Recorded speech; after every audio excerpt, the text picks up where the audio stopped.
La jalousie ne se parle pas. Elle est jalouse. Elle est jalouse. Mais je vous dis qu'elle est jalouse. Je suis grand, mais quand elle parle, elle me dépasse. Un jour, j'étais avec mes anciens collègues de l'université ici, qu'elle connaît, qui connaissent aussi Emata de l'ULB. On devrait la recevoir. On a discuté ensemble, on a tout fait. Et on est rentré à la maison. La soirée, je vous dis, je suis né, grandi dans une famille où il y avait toujours la boisson.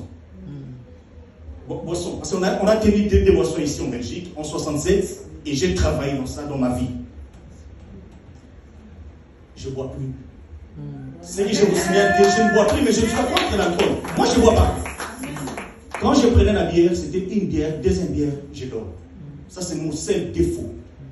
Que je prenais la bière, une deuxième bière jubilaire, je n'arrivais pas à terminer.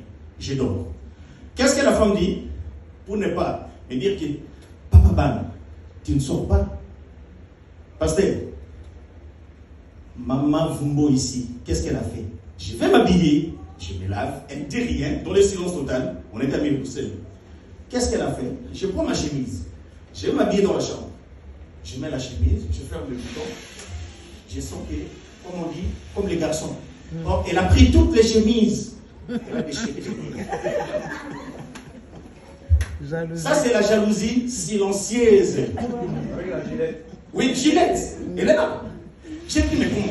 Et ce sont des chemises et des valeurs que je pouvais mettre pour sortir le soir. Je ne cache pas le mot.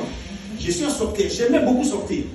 Mais, depuis que j'ai rencontré cette géante femme, parce qu'elle me dépasse des tailles, cette géante femme, je suis devenu tout petit. Le conseil que je peux donner aussi à vous autres, à mes frères et sœurs, depuis le 27 juillet, la porte est ouverte. Il y aura beaucoup de mariages. Amen. Pasteur Clément, comme maman Ali était venue ici avec Georges, nous allons mettre les certificats. Nous aussi, nous sommes là. On va les mettre aussi les certificats aux autres. Et je me propose déjà devant tout le monde, hein, pour mon neveu ici, je vais les remettre les certificats avec maman. J'avais beaucoup dit, mais le temps qui m'a été donné à partir, je me limite là. Je vous dis, persévérer. On dirait dans la tribulation, mais la prière dépasse tout. Amen. Cette dame, elle m'a aidé. Alléluia.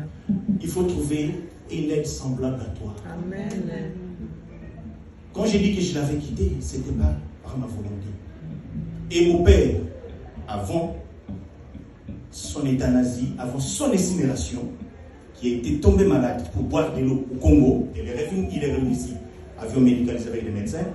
En descendant à l'aéroport avec les médecins, il dit, tel que je suis revenu en Belgique, c'est cette dame, cette fille que j'ai épousée, qui va s'occuper de ma nourriture.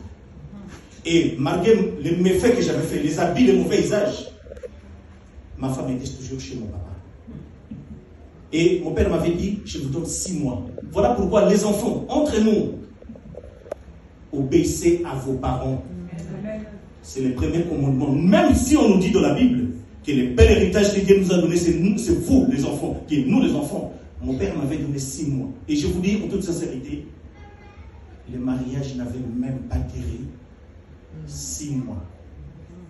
Divorcé, le même jour, j'ai travaillé dans l'armée belge ici, et tant que fonctionnaire de l'État, j'ai été licencié sans faute grave, sans faute. Licencié dans l'armée belge ici. Divorcé le matin, et je rentre chez moi, je trouve la lettre recommandée, licencié, je perdis le travail. Et 2 semaines après, mon père a été euthanasié, parce qu'il avait demandé qu'il soit euthanasié. Pour dire que des fois, nous devons écouter les parents. Les parents, c'est qui ici dans l'église? C'est peut-être le pasteur. Voilà pourquoi je demande d'applaudir cet homme. Nous devons prier pour lui. Parce qu'il fait un travail de plus que son travail qu'il fait ici, de plus que même nos parents, de plus que ton mari, de plus que ta femme. Il ne dort pas.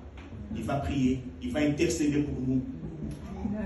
Le bien fondé de cette dame, elle m'a assisté. Hein. Je vais chuter là. En 2010, j'ai terminé une étude. Elle m'a toujours soutenu. Même aujourd'hui, quand je fais mes prières, elle ne vient pas me déranger. Du côté positif, je faisais une étude approfondie licence spéciale. Et en 2010, la même année que je perdais mon travail, je perdais mon père, elle était toujours avec moi. Et actuellement, quand je faisais le titre doctoral à Paris, cette dame m'a soutenu. Ne prenez pas parce que la beauté est là. Moi, j'ai dit la beauté est vaine. Ce qui est bien, comme il a dit, la grâce. Amen. Et ma grâce qui est là ce matin, c'est elle. Amen. Je vous remercie.